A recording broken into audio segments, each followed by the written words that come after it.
Est-ce que vous aussi, si vous portez du rouge à lèvres, en buvant comme ça, vous vous êtes dit il faut que je fasse gaffe à remettre mes lèvres pile à l'endroit, sinon je risque de m'en mettre partout.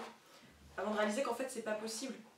Parce que de toute façon tu toucheras toujours le bord avec tes lèvres qui elles ont du rouge à lèvres. Donc au pire tu remets du rouge à lèvres par dessus, mais tu peux pas t'en mettre là parce que là ça touche jamais le bord. Tu vois ce que je veux dire? Hey! Donc aujourd'hui on se revient pour un random talk. Ça fait un petit moment que j'en ai pas fait. Je crois que le dernier ça devait être celui sur le bonheur, il me semble, donc ça date un petit peu. Aujourd'hui j'avais envie de vous parler de la personnalité. C'est un sujet auquel j'ai pas mal réfléchi depuis longtemps et auquel j'ai repensé récemment pour plusieurs raisons. Déjà parce que j'avais fait des vidéos sur où je peux parler à moi-même dans 10 ans ou il y a 10 ans. J'ai fait une vidéo aussi récemment sur l'intelligence et l'âge. Et j'ai aussi rencontré pas mal de personnes ces dernières semaines qui ont vu ma chaîne avant de me voir en vrai et qui m'ont donné leur ressenti. Et j'ai aussi récemment, ouais ça fait beaucoup de choses, quelqu'un qui m'a demandé sur l'une de mes vidéos, alors je sais plus laquelle, de parler en vidéo de mon hypersensibilité. Sachant que je ne suis absolument pas hypersensible, enfin en tout cas pas à ma connaissance, je pense que je le saurais si c'était le cas. Donc ça m'a un peu interpellée en fait et j'avais déjà commencé cette réflexion sur la personnalité. Et du coup ça a continué de l'étoffer et là je suis arrivée à un stade où j'ai vraiment envie de vous en parler.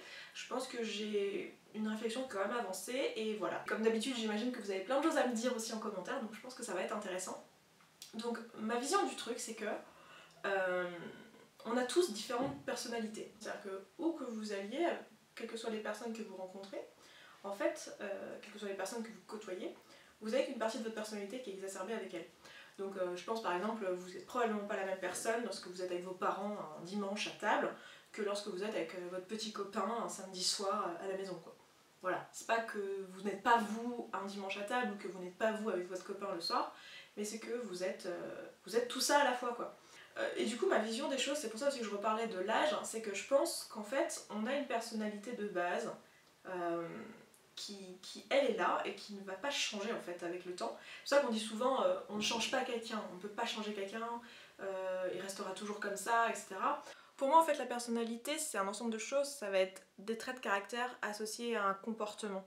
Du coup si notre personnalité est composée de 2 traits de caractère plus d'un comportement associé, on peut imaginer que ces traits de caractère vont pas tellement changer avec le temps, mais que le comportement qu'on a, on peut en tout cas le faire évoluer. Vous me suivez ou pas? On évolue tous avec le temps et on change notre personnalité, mais on a une personnalité de base qui ne bouge pas et qui est là, quoi, qui est certainement forgée par notre enfance, par l'expérience qu'on a eue étant gamin, par nos parents, par l'éducation qu'on a eue, par je sais rien, par tout ce qui fait qu'on est nous-mêmes et qu'on a déjà dès l'adolescence et avec des croyances profondes, avec des choses ancrées en nous qui vont rester. Et on va au fil des années que ajouter à cette personnalité et l'élargir et l'agrandir et lui donner d'autres facettes et voilà, l'étoffer, apporter des choses et pas forcément remplacer une chose par une autre. Même si on peut tout à fait apporter des modifications mineures. Par exemple, admettons que vous êtes quelqu'un de timide. Lorsque vous étiez adolescent, cette timidité faisait que vous restiez dans votre coin. Peut-être qu'à l'âge adulte, ou peut-être même tardivement dans l'âge adulte, vous avez appris à changer votre comportement et à aller vers les autres. Mais ça n'empêche que vous êtes toujours quelqu'un de timide. Vous voyez, l'une des raisons pour lesquelles certains aspects de ma personnalité ne va pas forcément ressortir en vidéo ou va pas forcément ressortir avec certains amis ou quoi, par exemple avec ma mère je vais pas faire des blagues de cul, vous voyez, c'est pas trop approprié. Et sur YouTube, pour moi il a été plus facile finalement de montrer une partie de ma personnalité qui est exactement celle que vous êtes en train de voir là, c'est-à-dire qui est la Esther posée, qui réfléchit, qui se pose des questions, qui en parle de manière posée, etc. Vous allez moins voir l'Esther comme vous avez pu d'ailleurs la voir un petit peu dans la précédente vidéo, juste avant, donc celle d'hier. Voilà, c'est pas forcément une facette de ma personnalité que je montre souvent, parce que c'est une facette de ma personnalité qui fait moins consensus probablement. C'est vrai que naturellement, c'est pas cette partie de ma personnalité que je vais faire ressortir, même si c'est pas volontaire, vous voyez. Là, en fait, ce que je suis en train de vous dire, je suis pas du tout en train de vous dire des choix que j'ai fait pour ma chaîne YouTube, hein. Pas du tout. Je suis vraiment en train de vous dire ce que j'observe en fait rétrospectivement, ce que je vois et ce que j'en fais comme interprétation globale des personnalités, de ce que je peux voir et de ce que j'ai pu discuter avec d'autres personnes, parce que forcément je me sers de mon exemple, parce que c'est celui que je connais le mieux a priori, mais je parle aussi pour toutes les personnes autour de moi et ce que je pense de la personnalité de manière générale. Et je me souviens que pendant une période je me foutais un peu de la personnalité, enfin c'était un truc, pour moi c'était un concept qui n'existait pas en fait. J'étais ah oui, ça veut rien dire, personne a une personnalité et pas une autre. J'arrivais pas à comprendre qu'on puisse dire tiens lui il est comme ça parce qu'il a telle personnalité ou elle est comme ça parce que c'est dans sa personnalité c'est elle-même. Déjà le fait de ne pas pouvoir faire d'efforts et le fait de ne pas pouvoir changer ça, ça me perturbe. Même si je pense que fondamentalement on ne change pas la personne qu'on est, mais on peut... le dire que c'est notre personnalité n'est pas une excuse en fait pour faire des choses qui sont négatives. Je sais pas du tout si je suis claire, j'espère que oui. On va partir du principe que oui. La notion de personnalité pour moi était assez fermée et surtout je me rendais compte que j'ai toujours été un peu un caméléon. Enfin moi j'ai jamais vécu comme un manque de personnalité, mais parce que pour moi c'était abstrait ce côté manque de personnalité, mais plus comme je m'adapte à la situation parce que c'est ce que je suis quoi, genre je sais pas, quelqu'un en face de moi a besoin que je sois comme ci ou comme ça, parce que sinon il va se braquer, bah je vais être comme ci ou comme ça, dans la mesure où pour moi ça change rien et que c'est quelque chose que je peux faire et que je sais faire et qui me rend pas malheureuse et voilà. Vous voyez ce que je veux dire, c'est pas pour moi effacer ma personnalité. Pour résumer un peu ma pensée là-dessus, c'est que pendant longtemps j'ai pensé que la personnalité n'existait pas parce que de ma propre expérience j'avais l'impression que j'effaçais, enfin que si la personnalité existait, alors ce que je faisais c'était effacer la mienne en fonction des personnes et en changer en fonction des personnes. Ça serait du coup aussi le cas sur YouTube. Maintenant mon interprétation de ça, c'est pas ça, c'est qu'on a tous une personnalité, ou plutôt des traits de caractère on va dire, de base, qui nous sont amenés pour X raisons. Je pense qu'il y a beaucoup à voir avec le développement et j'ai un peu l'impression quand même que certains traits de caractère de base sont forgés à l'adolescence, donc je pense que ça se passe avant.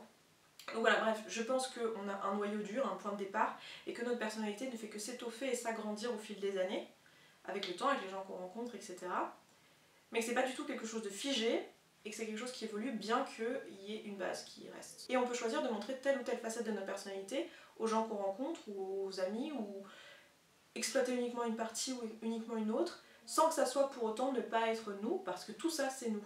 Et après, est-ce qu'il est possible d'être entier complètement avec certaines personnes, d'avoir tous nos aspects de notre personnalité qui y soient? Probablement, mais je pense que c'est un lourd travail parce qu'on se rend pas forcément compte. Il y a forcément un moment, genre quand tu es avec quelqu'un, quelle que soit la personne, même si c'est quelqu'un avec qui tu es très proche, avec qui tu partages tout, avec qui tu es entièrement toi et tout, quand la personne s'en va, tu n'es plus la même personne quand tu es tout seul avec toi-même. Et en plus, je pense que toutes les personnes qui l'ont vécu seront peut-être d'accord avec moi ou pourront me dire au contraire, d'ailleurs si vous ne l'êtes pas, je veux bien savoir ce que vous en pensez, mais j'ai un peu l'impression qu'on peut être tout ça avec différentes personnes et pour autant être une personne différente. Je sais pas si c'est très clair ce que je viens de dire. Esther, refais ta phrase, j'arrive. Donc, ce que je dis c'est que je pense qu'on peut être entier, montrer toutes les facettes de notre personnalité et être vraiment très très proche de quelqu'un, tout lui avoir dit, etc. Vous entendez mon chat qui ronfle, je pense. Que cette personne sorte de notre vie et qu'on soit de nouveau proche, entier, tout ça, avec une autre personne, et pour autant que si on regarde très objectivement de l'extérieur la personne qu'on est avec cette personne et la personne qu'on est avec cette nouvelle personne, eh bien nous sommes deux personnes différentes. Et pourtant on était nous-mêmes dans les deux cas.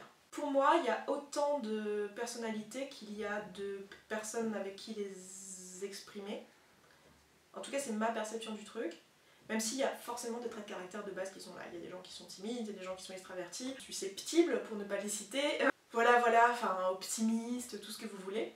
Du coup, pour moi, YouTube, c'est une expérience qui est assez fascinante vis-à-vis de ça. Parce que comme je vous l'ai dit, j'ai plutôt tendance à avoir une personnalité qui s'adapte relativement bien à la personne que j'ai en face. Du coup, j'ai un peu fait ce choix malgré moi, puisque je m'en aperçois maintenant, mais c'était pas un choix, d'exacerber seulement une partie de ma personnalité qui est la fille calme, posée, qui réfléchit, que vous voyez, que vous avez l'habitude de voir, hein, je vais pas vous refaire son portrait, je pense que vous la connaissez, et de m'en rendre compte que finalement je ne pourrais pas m'adapter à toutes les personnes qui sont en face et de me retrouver moi-même en difficulté, et je trouve ça hyper intéressant et j'aimerais bien explorer un peu ça et jouer avec ça. Je sais pas, dites-moi en commentaire si vous avez un peu cette sensation dans votre vie de vous adapter un peu aux situations et d'exacerber certains traits de caractère ou certains comportements en fonction des personnes que vous avez en face de vous. Je m'arrête là pour aujourd'hui, je vous dis à lundi pour la prochaine vidéo, passez un bon week-end, je vous fais plein de bisous et ciao.